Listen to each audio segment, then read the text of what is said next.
When disruption hits an organization, trust doesn't erode at the top. It erodes closest to where the work happens, in the people your employees trust most. I'm Kim Bohr, host of Courage to Advance, and my guest today is Rick Mirabile, a leadership development expert with 3 decades of applied research behind him and a very close and trusted partner of SparkEffect. Today, we talk about why most programs treat leadership like a knowledge gap, why that's the wrong diagnosis, and what it actually takes to develop a leader who holds up when things get hard. We have a lot to cover, so let's dive in.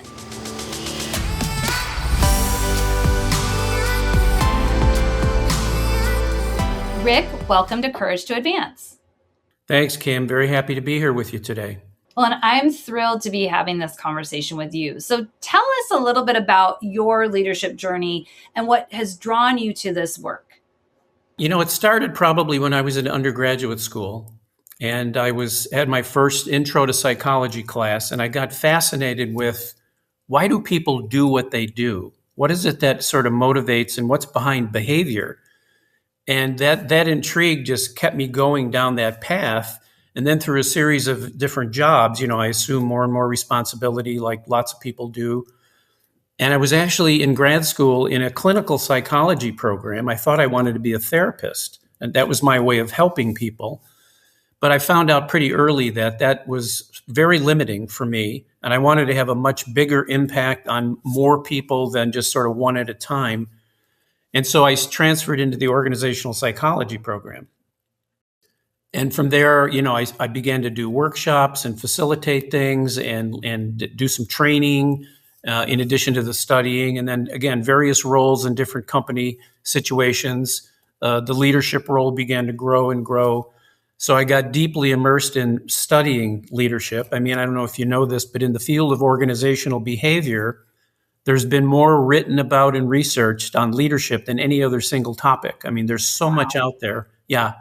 And everybody, of course, is an expert, as you might also expect. But that's kind of hopefully a short summary of how this all happened for me. And you've been, as you're describing, developing leaders for over 30 years and working through so much of your own content. What's the mistake you see organizations making over and over again as they think about leadership development?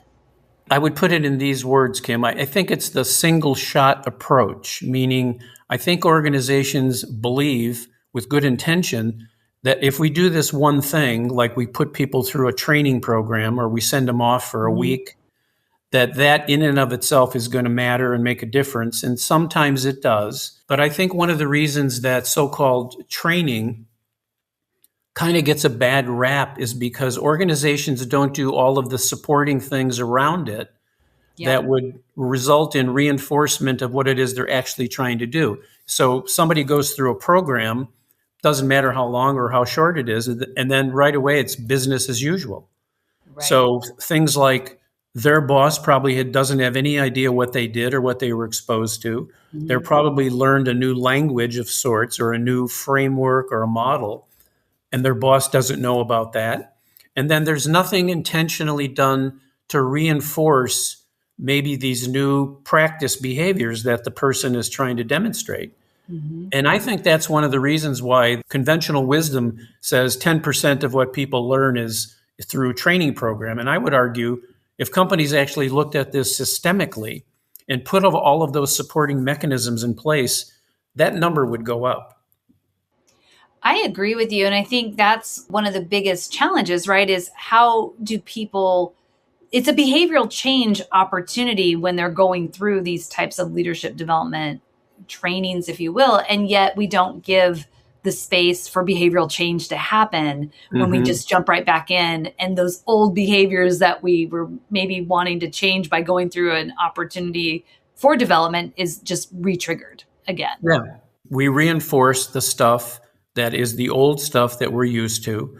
And so how would we expect people to demonstrate new behaviors or even experiment if there's no recognition, if there's no reward, if there's no conversation? There's interesting research on how does an athlete go from being a good athlete to an extraordinary athlete? How does a good musician go from being a good musician to being an extraordinary musician?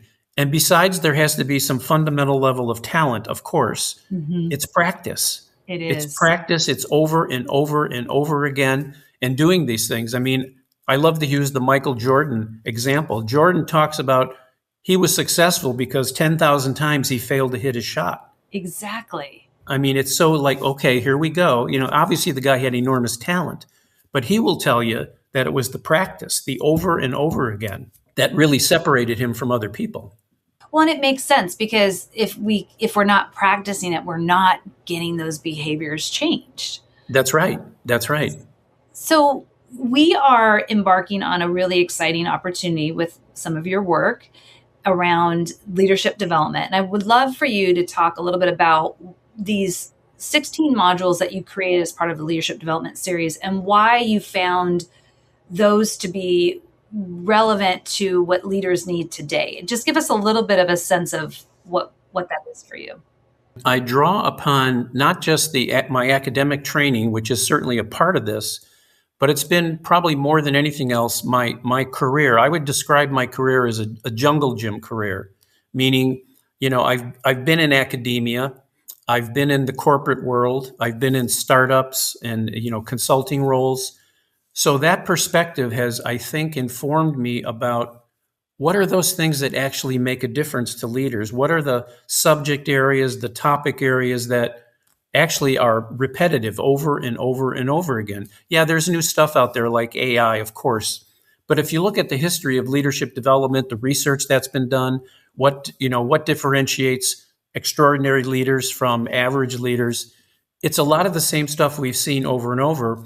But I think we're in a world today where the level at which they need to function or demonstrate those skills is higher than it's ever been. I would say it's the mastery, the level of mastery or proficiency, for example, with analytical skills or judgment, is greater than it's ever been. The complexity in the environments they work in is more complex than it's ever been before. So that combination of perspectives and the different roles that I've been able to be in for a while have created this, for me, a very broad perspective on what does good leadership actually look like when we see it. I mean, we know it when we see it. Yes. But it's actually hard to describe for some people, but we can get it down to the behavioral level. So that's really what's informed me about building these programs. So I've chosen a set of topics that I believe are relevant for emerging leaders, people who have been in leadership roles for 5, 10 years, 15 years, but also some of the topics are for very senior and advanced people, C-suite level executives, for example. And so it's built on that principle of this expanding level of impact for leaders and influence. And so much of it, from what we know to be true about our partnership with you is that you've been testing these and refining them for a really long time and getting results with people changing their behaviors and adapting to what they're learning. Talk a little bit about some of what you've seen there. Yeah, I would say this, Kim, that if a person goes through a program, whether it's mine or someone else's, as I said earlier, if there's no reinforcement that's done afterwards. So one of the things I suggest to companies, whether they, again, use my programs or somebody else's, is they might consider wrapping around this some coaching where the reinforcement can occur over a period of time. But here's the thing that I see over and over again. This is development 101. If people actually make a deliberate attempt to practice some of the new behaviors or apply the knowledge that they've learned or demonstrate a new skill that they may have picked up in a workshop, guess what happens? They start to see results. Yep. And unfortunately, as I said also earlier, when they go back to their regular job after going through some kind of an event or a program, they don't seem to have the opportunity to practice this for whatever the reason may be. They're overwhelmed. They've got way too much on their plate. They're juggling competing priorities. They've got friction on their team. Their boss is hounding them to produce some result. All of these factors are imposed on them, and they have a real hard time kind of stopping and reflecting on, well, maybe I have an opportunity today to Mm-hmm. demonstrate or try that new behavior or demonstrate that new skill or apply that knowledge that I've now gained. So a lot of it is about being deliberate and intentional and practicing these things. When we think about how our worlds are evolving and changing right now, there's a lot of talk around AI replacing L&D programs. And of course, we both share a view that that's not where things should go. But where does that argument break down, you think, of AI perhaps replacing this type of work we're discussing? Yeah, and I would start first with saying I don't even talk about replacement. I talk about augmentation or supplementing. I think AI plays a very important role in development of individuals and leaders, and probably it's going to continue to grow. But here's the difference. Maybe this will happen someday in the future, but right now, I don't think AI is capable of sharing and demonstrating the kind of empathy that's needed, the kind of connection that is made when it's human to human, even if it's virtual, like this session we're doing right now. Secondly, I don't think AI is capable of taking deeper dives on probing when people have questions or challenges. And so, you know that I like to use this phrase facilitated development versus Mhm. training. I think those are two very different things. And facilitated development means that somebody is in the room or on the call that is capable of listening carefully to what's happening and asking probing, next level questions Mhm. and then the next level questions. And that's that interaction, I think, so far at least, I don't think AI can provide. One more thing, we're social beings and we Yep. need social contact. We need human to human contact. And so AI is going to play a huge role in our lives. There's no doubt about it. But I don't think it's going to replace that connection that we need. I completely agree. The other thing I've often said is, it can't call you out on your BS. So it's great at validating. It doesn't necessarily at this stage come out and Mhm. say, you're fooling yourself, you're telling yourself a story. There's things that could Yeah. help, that a human professional in this work can actually say, think of the ways to bring somebody around and bring that level of awareness. And that's a real gift to have, and Yeah. something that's very much missing in this AI coach experience today.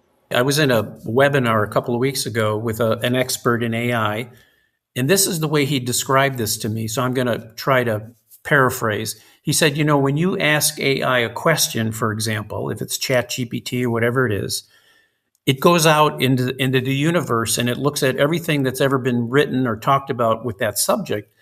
And these are the words that he used. He said, what you basically get back is not necessarily the best practice or not necessarily this is the best solution. You get a kind of an average, so to speak, of all of the Hmm. solutions that are out there. And I thought, oh my gosh, he's talking about, in statistics, they talk about regression to the mean, Right. where everything sort of just starts to center around this. And I thought, that's a really interesting insight. I mean, I can't Yeah, verify that that's true. It makes sense to me, though, that that's it really what you're does. getting. So we need to filter those responses that I think AI gives us. And that's the part that AI can't do, but we can do. Right. And that goes back to the need of critical thinking and leaders who know how to Yeah. think very critically. Yeah. One of the things that you talk about developing is that being, not just doing. And even recently, we've engaged in some of that exercises with you around that.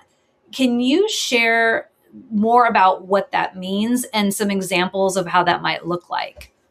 Yeah. Thank you for that question. This is something I've believed in for a very long time, that when we think about humans and how they show up in different situations, that aspect of how we show up is what we're calling the being aspect. So if you think about this, it's kind of a yin yang idea. There's the doing side of leadership and there's the being side of leadership. Unfortunately, what I think most companies focus on, most books, most research, is this doing side. So what are people actually doing? What are they producing? Are they Mhm. checking the boxes on performance? Are they checking the boxes on results? Yeah, that's real important. But how they do that and why they do that is, in my view anyway, equally important. So here's a quick example. I was coaching an SVP of supply chain in a big company last year. This guy was responsible for all of the vendors that they used globally to provide all of the parts and the tools that they needed to actually produce their products. This was a very complicated job that this guy had, enormous amount of pressure. So what I did in the coaching was I had him establish in the beginning a doing goal and a being goal. And the being goal focused again on how he showed up. It had to do with things like listening more in meetings, asking more questions in meetings, not jumping to solution right away in the meetings to direct his team, but listening to their ideas. So he was training himself to sort of hold back a little bit, to listen more deliberately to what was actually happening, to trust the fact that he had a lot of smart people working for him, and he didn't have to necessarily give the commands and the directives. So he was learning how to balance these two things. He definitely had to do some things, but he also needed to show up in a certain way. So my recommendation to him was, and I'll just call him Ted. I said, Ted, before you walk into a team meeting next time, take a minute to pause and think about, in this particular setting with these people, given what we're trying to accomplish, how do you want to show up? Mm-hmm. Do you want to be more directive and drive results, or do you want to be more inquire-oriented and listen to people and ask those questions and really rely on their capability and their creativity? Over a period of several months, what started to happen was he noticed that the mood in the room changed. People were much more expressive. There was a little more humor in the conversation. They seemed to trust him more than they did before. He absolutely noticed, and so did his boss, by the way, because they started giving his boss feedback about this shift in his behavior. And it wasn't some major transformation he went through. It was just slightly changing the way he did his job, this combination of these two things. So I think that that's missing in much of the development work that goes on with people. Well, and what it really stands out to me when you talk here and some of the other conversations we've had is organizations reward the doing more than the being, at the surface level. And yet the being is often what gets people into trouble, what has them not being the right fit for an organization.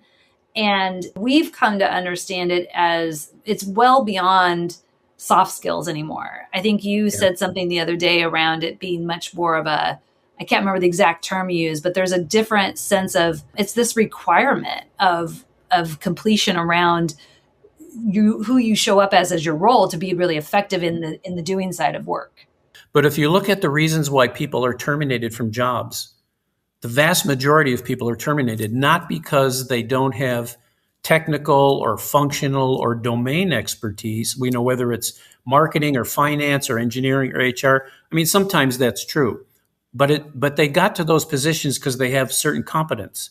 Mm-hmm. What almost always derails people, and there's tons of research on this, almost always derails people is all this other stuff that, we used to call soft skills. Now some people call power skills. But it's the way we interact with other people. It's this inability to show up in a way that generates higher levels of team performance, for example. Mm-hmm. And I mean, the research is so clear on this, and our concrete daily examples of people who work in organizations verify this every day.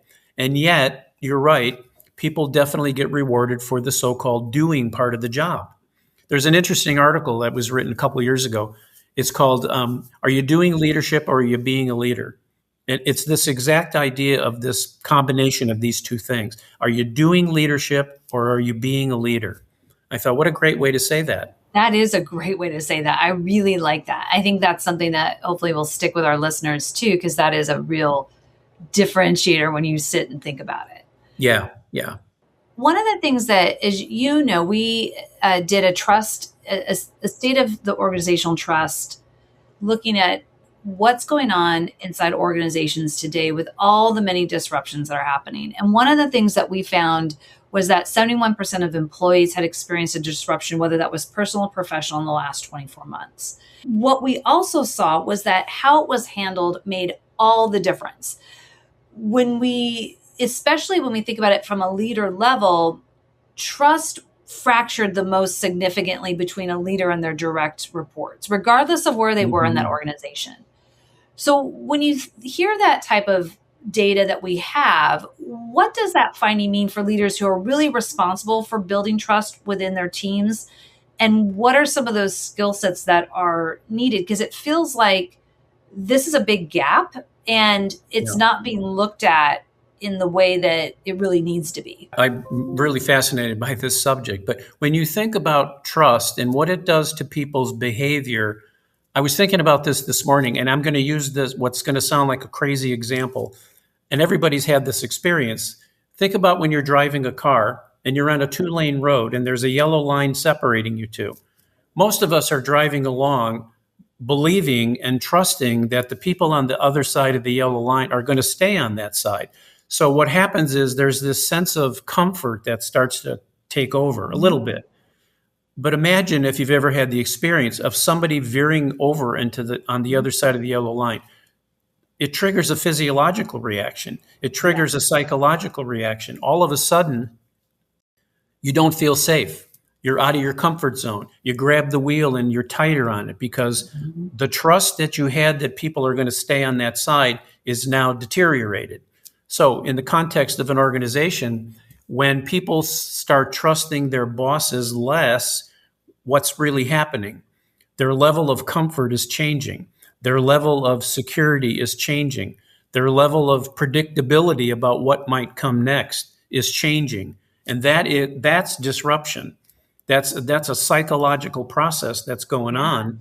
And so what do you do about it? Well, I'm not saying I've got the magic bullet, but I think the more leaders can be transparent, authentic, and have conversations with people, even if they have to say, I don't know what's coming next. I can't give you the answer to that problem, but together we can kind of work through this, perhaps.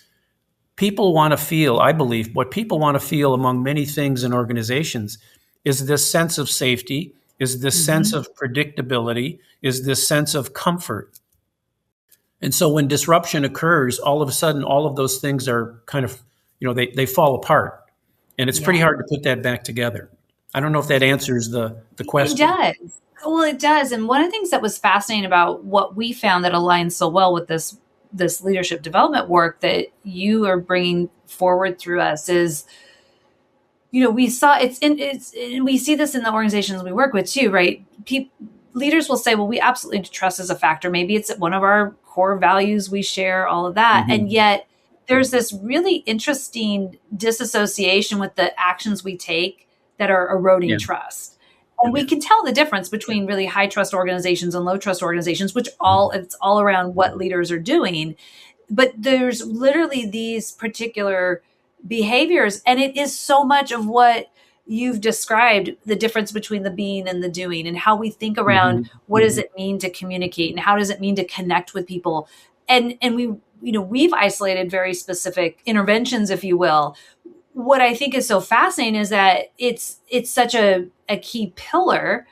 We were talking about this the other day. A really key pillar of leadership is having a belief of trust that we have each other's backs or we're working in the best interest. And I think there's still a lot of organizations and leaders where that is a big disconnect. Yeah, I would totally agree. In fact, I would go so far as to say trust is absolutely foundational to leadership impact and influence. And if the trust isn't there, it almost doesn't matter what else you do. If people don't have that faith or that trust in their leaders, then number one, this from your research, they're probably not going to be as engaged. They're probably not going to be as productive. You'd start to see all the signals, retention issues, performance issues, absenteeism issues, lack of conversation in team meeting issues. I mean, it shows up in a whole bunch of ways. I wonder if some leaders think, if I do things that demonstrate high levels of trust, is somehow that showing me as weak? Is somehow that showing me as vulnerable? And I'm afraid of that. I might be afraid of being vulnerable. So this is a pretty deep, complex topic. It really is. And I can think of, it's interesting as you bring that up, what comes to mind to me that I've heard are people who think, well, if I'm too interested in how they're doing, they're going to stop being productive, right? Or if they're going, I can't stop the pressure by the Hmm. niceties. And that's Yeah. just such a flawed thinking from a long-term relationship and results-driven mindset. But I think that's very popular still. There's still a lot of that out there. Well, if you remember the book Good to Great that Jim Collins wrote many Yes. years ago, when they looked at these so-called successful companies and versus the non-successful ones, they also looked at the leadership styles of the leaders and Mhm. particularly the CEO. And to their surprise, what they discovered was in those highly successful companies, the CEOs did not necessarily demonstrate this high need to drive results. They actually had almost the opposite kind of style or orientation. They were much more inquire oriented leaders. And even the Mhm. researchers who did that work were shocked by this because I think Western culture, especially, we've grown up with this myth that in order to be a successful leader, you got to be this hard driving person who gets results no matter what. We used to say in the outplacement business I was in that, yeah, this guy produces results, but there's all these dead bodies in his wake. It's like if Exactly. you look behind him and you see the total talk about disruption Yep. what it caused. And so I think companies are willing to settle for somebody who produces a lot of results, no matter what the cost. And that is not a long-term sustainable strategy. Yes. Yeah. Yeah. And if you ask people who work in that kind of a culture, what does it feel like to work here versus Mhm. working in a company where they pay attention to people and it's a culture where people thrive and it feels good to be there. I mean, I could name names, which I won't do in this session, about those two different kinds of cultures. Some of them right here where I Right. live in the Bay Area. I could give you a couple names and say, ask people what it's like to work there. Now go over here and ask those people, what is it like to work there? You're going to get different answers. Both companies, however, produce very similar sort of financial metrics. And if Mhm. those are the measures and the only measures, then you have to say, yeah, they're both successful. But where would I rather work? Right. And that's such an important factor, I think, for many people, more so now as new generations are coming into the workforce. I think that's becomes a real consideration, and Yeah. that starts to impact talent opportunities and planning and a whole slew of things, including the reputation of your organization. Well, one of the things I'm reading, I don't know about you, is I don't know if this is a stereotype or a generalization.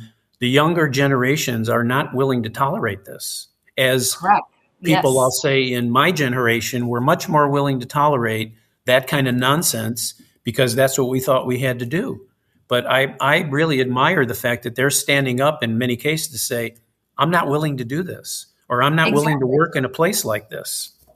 That idea of, feeling like they're going to be taken care of just isn't the same as other generations, and they're not. And I agree, they're setting different boundaries, which I respect, that they're finding ways to do that, Yeah, and I think yeah. that's going to benefit us all down the line. Well, those days of, I don't know about you, but in my parents' generation, you got a job in a place and you worked in there 30 or 40 years and you got a gold watch or some Yep. retirement thing and that was the deal. But those Yeah. were kind of depression era people. And Mhm. even again in my generation, the next one down, it started to change where people were moving around more. But the loyalty issue, you mentioned it a minute ago. I don't think it's there that much with a lot of companies. They don't have the loyalty to employees. I'm not saying this is not true for all companies, of course, but that social contract that used to exist, I think it's eroded tremendously. I agree. Absolutely agree. For the our listeners who perhaps are leading leadership development parts of their business, or are, CHROs who are listening, and they've been burned by programs in the past that just looked great but just really didn't stick. What makes what we're bringing forward different? And I know you talked a little bit about some of the pull through, but what are some of the things you feel are really different that stand out in the approach that we're taking through the work that you've done? Yeah. Well, I think the number one thing, first of all, you have to look at content, right? How good is the Mhm. content? Is it relevant to what organizations are wrestling with in terms of challenges and issues, et cetera? So that's the first part. The second part is, it's about delivery. Kim. I think it's this difference I said about training. There are lots of really good trainers out there, but what I consider different about this program and others is this idea of facilitated development. It's this ability to put forth an idea or a concept or a framework and then break it apart for people and help them understand, what does this mean for me in my job? Begin to let them experience it in some way, share stories that you're familiar with. I mean, I've got lots of stories from my experience that I like to tell that I think are relevant in the session. But then back to that ability to probe and go deep on asking people questions, deeper and deeper questions that reveal oftentimes very fundamental beliefs about things. And I'm a belief of my own. This from one of our sessions was, what you believe influences what you do. And that may sound trivial, but think about it, is what we believe about leadership, whatever our philosophy might be, very much determines how we function as a leader. So this idea of being able to facilitate conversation, to facilitate developmental sequencing, I think is absolutely important and different than just training people on a set of skills. I completely agree. So the 16 modules that you've developed are intentionally built with flexibility. And so is there any place in particular you find people tending to gravitate to for non-executive focus? Is there something that you feel like just is really emerging of recent that is something that kind of maybe even has you curious about or just noticing? Yeah, there seems to be a small subset of these 16 modules that are more often used than any others, even if people are not in leadership roles. One of the ones that I know you've experienced is the one I call the leader within, where it's this deep dive reflection on who am I as a leader, as a kind of a starting point. But the other things that people seem to be very interested in is leading with emotional intelligence, for example, which has become a very big part of our conversation in the past 20 years. I remember years ago when people talked about emotional intelligence and eyebrows would raise in the room, like, what is that? But we now know emotional intelligence is actually more important than IQ. I mean, there's a lot of data around this. People are very interested in understanding this relationship between mindset and behavior.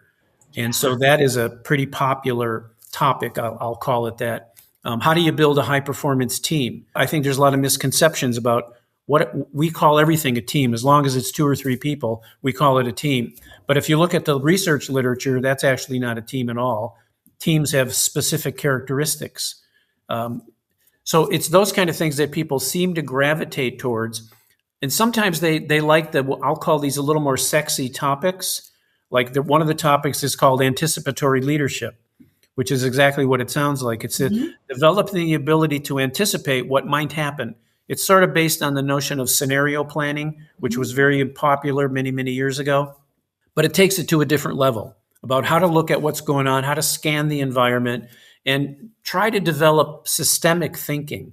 Again, another belief of my own is I believe we all need to become systemic thinkers. We need to look at much bigger pictures and perspectives than just looking at things through a tunnel. Because if that's what we do, we miss out on innovation and creativity and breakthrough thinking. And so we've got to broaden the way we look at things.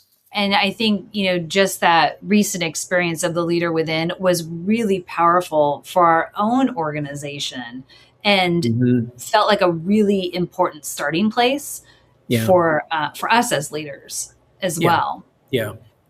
And that's the intent, of course. Yeah, absolutely. And everything you mentioned, I think what the thread I hear when I listen to you is these are all things that are needed in really fast-paced business times we're in, with all this disruption and all this technology coming at us, and ways that we actually need in order to continue to thrive and have healthy businesses and healthy cultures and healthy humans.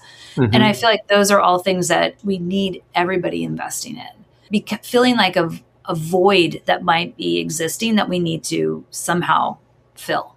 Yeah, and part of the challenge, as you well know, Kim, with today is how do we capture people's attention for some period of time where we can actually go through a process. I mean, the days of, I remember this, the days of having, 4 or 5 day long offsites with people. I mean, they were exhausting and people actually usually loved it. But then the next day it was right back to business as usual and things weren't the same. So these modules were built intentionally around the idea of what's the smallest amount of time that we can provide for people that captures their attention and keeps it, but also provides them with some useful tools, techniques, ideas. And so this kind of 2-hour format, I very deliberately chose that as, we probably couldn't do much less than that. I mean, we could, but sort of why bother? Because I think one of the most precious commodities for leaders today is their attention. Agreed. Yeah. Agreed. So as we start to wrap up, what's one thing that leaders who may be listening themselves can do, starting this week to close this gap between what they know and how they actually show up? When I do workshops or sessions, I say to people, I'm assuming that people in the room have some kind of a to-do list. Maybe you have that mentally, or maybe you actually write it down. I said, well, how many people in the room have a to-be list? And I get sort of this strange look. I said, well, think about how you want to be today or this week. So when you make your to-do list, maybe have a piece of paper, draw a line down the middle. Here's a couple things I need to do today, but put something on that other side. Here's my to-be list. Today, I'm going to listen more. Today, I'm going to ask more questions. Today, I'm going to observe more with people. Today, I'm going to let them talk more. I'm going to direct them less. I mean, whatever it is for you, you start practicing this, and what you start to see is this ability to move back and forth. And I believe very influential, impactful leaders have figured out this secret, which is, how do I go back and forth? Sometimes you need to focus on the doing, no question. But sometimes you need to focus on the being. But you got to figure out, how do I incorporate both? And not undersell that need of being, not diminish it or dismiss it. Absolutely. Absolutely. Wonderful. Well, Rick, thank you so much for the conversation. Thank you for sharing your work with us and with the listeners. And I'm really excited for more people to learn about what we're doing. It's been a delight, Kim. Thanks so much for the invitation. I appreciate it. For our listeners, we have resources relevant to our conversation today that you can find by visiting couragetoadvancepodcast.com. And remember to like and follow our podcast on your favorite platform so more leaders can benefit from these conversations.